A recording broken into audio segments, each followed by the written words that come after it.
អោខេត្តសៀមរាបប្រៀបថានៅសត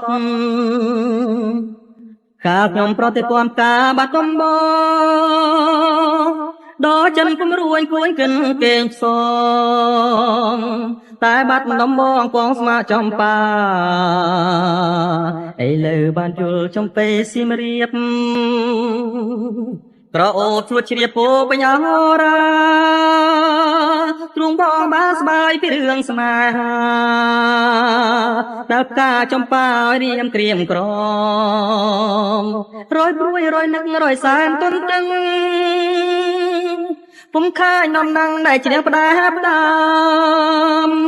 កន្លងក៏ទៅជាអាយុខែឆ្នាំតើឲ្យទ្រាំចាំដេចទៅ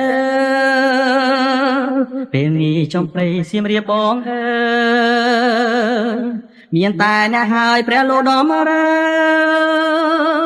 ជួយផងគ្រាន់ឲ្យបងបានរស់នៅជាគ្នាតទៅនឹងចំពេអើយអោខេត្តសៀមរាបប្រៀបថានៅសត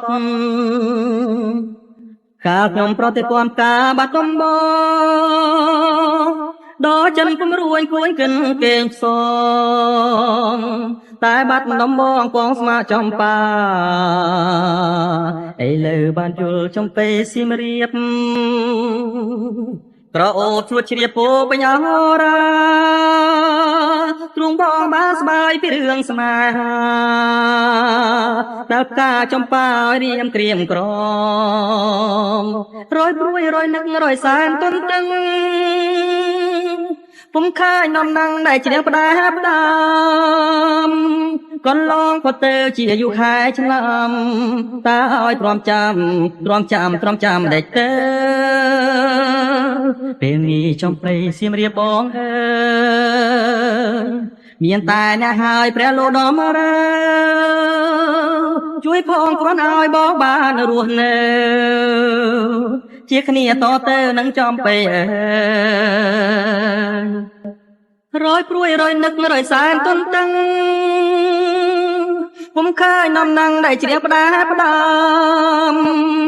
កន្លងក៏ទៅជាអាយុខែឆ្នាំបើឲ្យទ្រាំចាំដេចទៅពេលនេះចំពេសៀមរាបបងអើយមានតែអ្នកហើយព្រះលោដំរើ